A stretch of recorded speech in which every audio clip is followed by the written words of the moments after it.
Au nom du Père, du Fils et du Saint-Esprit. Amen. Mes très chers frères et sœurs, nous célébrons aujourd'hui le mercredi dans l'octave de la Pentecôte, mais aussi le mercredi des 4 temps d'été, mais aussi la fête de Saint Rita. En effet, les 4 temps, donc ces 4 périodes dans l'année où l'on jeûne, où l'on fait pénitence pour entamer la nouvelle saison dans des conditions plus favorables. D'ailleurs, je rappelle toujours que c'est assez cocasse. L'Église a pendant 1700 ans célébré ces 4 temps, imposant un jeûne préparant à la saison qui arrive, et depuis les années 90, tous les naturopathes de quelque sorte qu'ils soient nous prônent un jeûne pour changer de saison, pour être en bonne santé. Désolé, mais l'Église y avait pensé avant vous. Et c'est exactement cela, d'ailleurs. Mais les 4 temps ne visent pas qu'à ce jeûne imposé aux humains, mais aussi à la sanctification de la saison qui vient. Ainsi, dans quelques semaines, l'été arrive, et du coup nous allons prier à la fin de cette messe pour que l'été qui vient soit béni, sanctifié, protégé, qu'il nous donne tout ce dont nous avons besoin. Je fais juste une aparté parce que souvent on me dit oui mais les 4 temps tombent souvent longtemps, un mois et demi avant la saison qui vient. Oui, parce que simplement les 4 temps sont basés sur les anciennes saisons celtiques, d'ailleurs qui étaient les saisons habituelles, dont les solstices et les équinoxes étaient au milieu de la saison et pas au début de la saison. Cela ne fait que depuis le XVIe siècle qu'on commence les saisons à l'équinoxe ou au solstice. Avant, ils tombaient au milieu. Ainsi, l'été astronomique, l'été celtique a commencé le 1er mai. Donc, les 4 temps tombent beaucoup mieux, je dirais, et plus logiquement. Je ne vais pas rentrer plus dans les détails sur ce temps, parce que nous sommes aussi durant l'octave de la Pentecôte. Et aujourd'hui, nous méditons sur le don de la force. Ah, qu'est-ce que la force? Je dirais en rigolant pour ceux qui ont déjà vu Star Wars, les Jedi se posent la question de ce qu'est la force depuis des millénaires. Mais bon, ce n'est pas tout à fait la même force, même si, autre aparté, le créateur de Star Wars, George Lucas, est très croyant et il a un peu transposé énormément de passages de la Bible dans sa guerre intergalactique, et même il a pris de la liturgie, puisque la salutation des Jedi, que la force soit avec vous, on a un peu compris d'où ça sortait, hein. Que la paix du Seigneur ou que le Seigneur soit avec vous, c'est très proche. Et d'ailleurs, la bonne force et la mauvaise force, on comprend aussi. Voilà, je termine là-dessus. Mais le don de la force. Il faut bien reconnaître que dans notre vie quotidienne, on en a bien besoin de ce don-là. Parce que il nous faut être costaud des fois pour affronter les épreuves de la vie, pour affronter les aléas, pour affronter ne serait-ce que le quotidien, qui des fois a vite tendance à devenir fatigant, épuisant, assommant. Et c'est le don peut-être qui est le plus logique, je dirais, à comprendre. La force, voilà, on sait, on en a besoin. Et je vais prendre aujourd'hui un modèle de quelqu'un qui, je pense, a reçu vraiment le don de la force par excellence, même si elle a été notée de tous les dons du Saint-Esprit, ça ne fait aucun doute, c'est Sainte Rita de Cachia, la sainte des causes désespérées. Et ce que j'ai dit, c'est ma fête. Non, c'est vraiment Pourquoi on l'appelle la sainte des causes désespérées? Parce que dans sa vie, elle a affronté l'innommable. Elle a affronté tout ce que une mère et une femme, une épouse, peut vivre d'horreur. Tombée amoureuse très jeune d'un homme fort beau, mais d'un homme membre de ces familles de l'Ombrie, cette région d'Italie, du XIVe siècle, qui s'apparentait quand même beaucoup aux familles mafieuses que l'on connaît en Sicile, parce que quand on compare l'histoire de l'Ombrie au XIVe siècle et l'histoire, par exemple, du parrain qui raconte la mafia sicilienne dans les années 70, on n'est pas loin du tout. C'est systématiquement des familles qui se battent pour un territoire au point de s'entretuer, voire d'exterminer des parties entières d'une ville qui ne suivent pas leurs lois. Cela vient du fonctionnement de l'Empire à l'époque, qui laissait à peu près chaque ville libre avec une charte régissant leur fonctionnement. Et résultat des courses, il y avait des familles qui cherchaient à dominer ces territoires pour forcément obtenir le plus d'argent possible. La famille du mari de Rita est une de ces familles qui magouille, qui se bat, qui est dans la violence en permanence pour garder son territoire et pour servir, je dirais, quelqu'un de plus fort qu'eux encore, qui leur garantit une forme de protection. Elle prie, elle essaye de l'éloigner de cela. Au contraire, au moment de la naissance de leurs deux fils, première chose que le parrain, mais là le parrain de baptême des deux enfants leur offre, c'est une épée. Elle, qui essaye d'éloigner sa famille de la violence, qui a même trouvé un petit moulin à l'écart de la ville de Roccaporena, là où elle habite, à l'écart pour essayer de protéger son mari et tout cela, la violence se réinstalle dans leur famille. Elle arrive à le sortir de là. Elle l'abrite, elle le protège. Il travaille avec elle. Malheureusement, les questions d'honneur, les cas de conscience dans ces familles sont forts et ses proches vont le faire chanter tout simplement en lui disant que s'il ne combat pas avec eux, c'est un traître. Il va devoir retourner au combat. Il va lui-même être à deux doigts de tuer un de ses amis.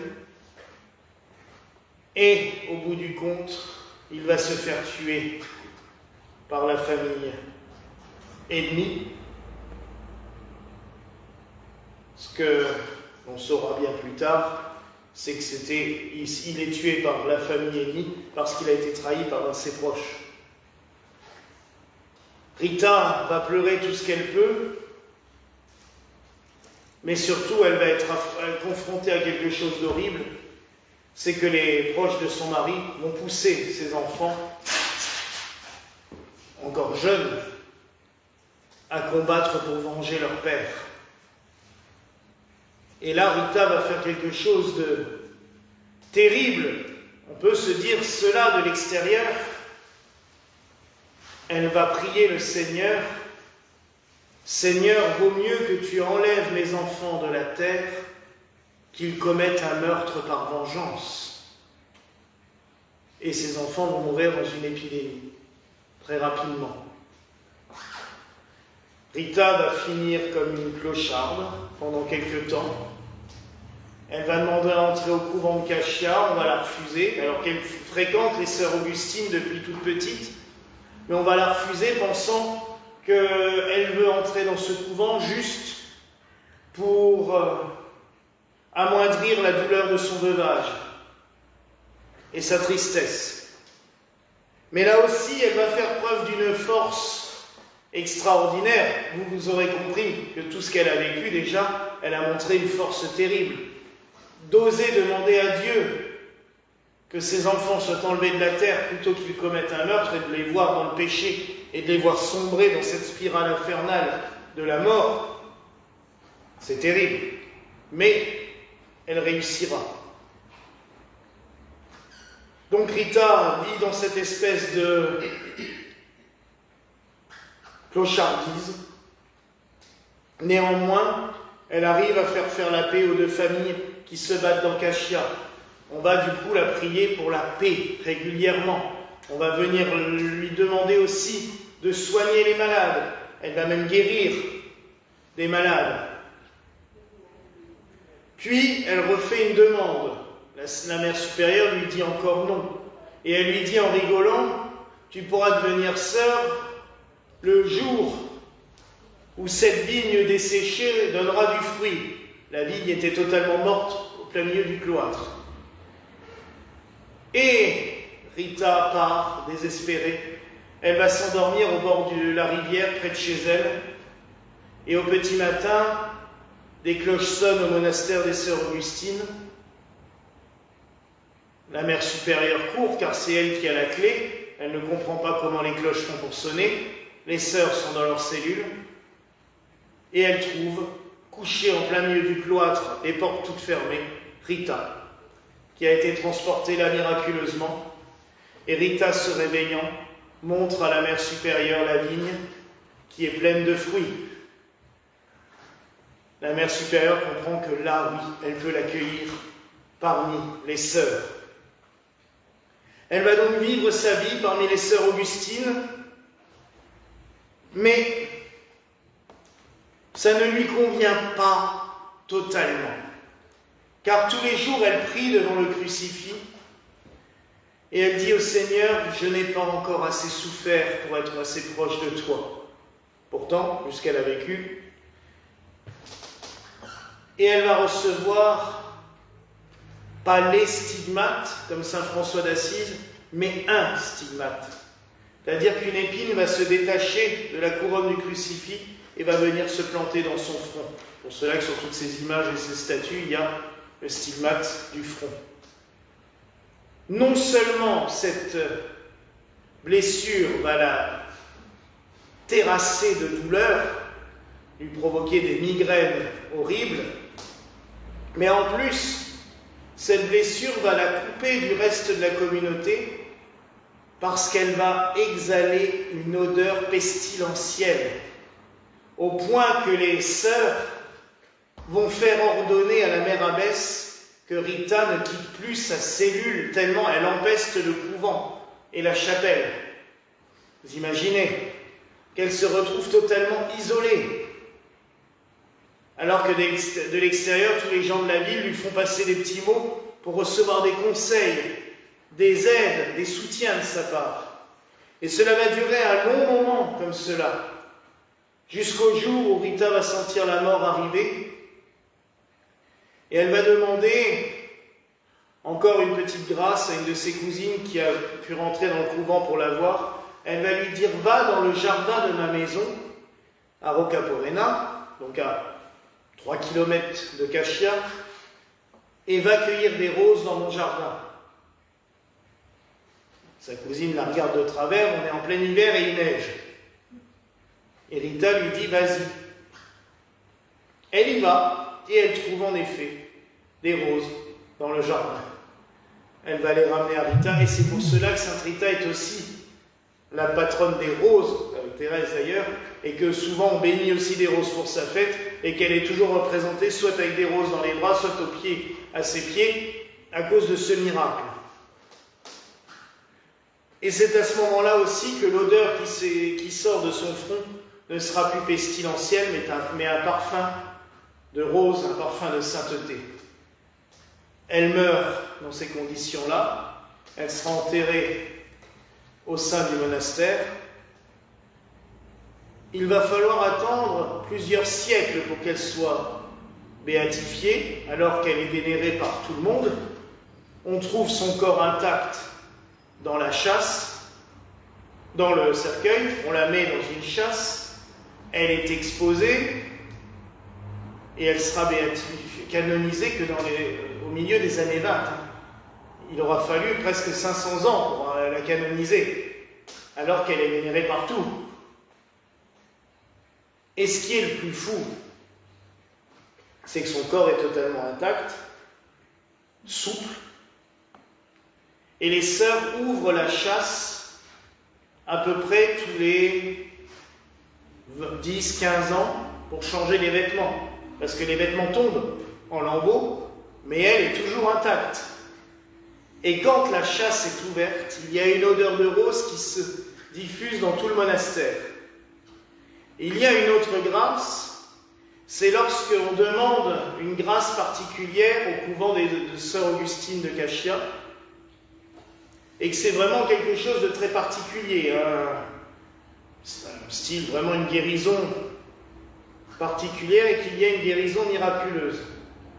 Un paralysé qui se lève après des années de paraplégie, par exemple, ou tout ça, les sœurs sont mises au courant par Sainte Rita elle-même, puisque dans le cloître, un grand parfum de rose se diffuse dans tout le monastère. Et les sœurs savent, elles le consignent immédiatement dans un cahier, odeur de rose à telle heure, tel jour, machin, et dans la foulée, généralement, il y a un témoignage qui arrive en disant tel jour à telle heure, j'ai été guéri miraculeusement. Et ça coïncide systématiquement. Quand on dit que Sainte Rita est puissante, elle est puissante. Mais cela, dans la vie de tous les saints, de Sainte Rita, dans nos vies à nous, dans la vie de toutes et tous, cela ne peut venir que d'une cause, l'action de l'Esprit Saint en chacun et en chacune de nous. Oui, mes frères et sœurs, la force de l'Esprit Saint, le don de la force, nous permet de combattre tous les combats, de passer par-dessus toutes les épreuves, d'être inondés, proprement dit, de grâce et de miracles. Il nous faut juste faire l'effort de le voir. Une autre lecture qu'on peut lire aujourd'hui nous dit « La multitude de ceux qui croyaient au Seigneur, hommes et femmes, augmentait de plus en plus au point qu'on apportait les malades dans les rues, qu'on mettait sur des lits et des grabats, afin que Pierre, passant, rien que son ombre guérissait les malades. » Vous imaginez? Oui, mes frères et sœurs, l'Esprit Saint a une puissance formidable. Mais pour qu'il agisse, il faut que nous lui fassions confiance, que nous lui ouvrions notre cœur et surtout que nous le laissions agir par nous, être que des instruments de l'Esprit Saint, le laisser nous guider, nous conduire, nous orienter. Voilà la grâce que je nous souhaite en ce jour au nom du Père, du Fils et du Saint-Esprit. Amen.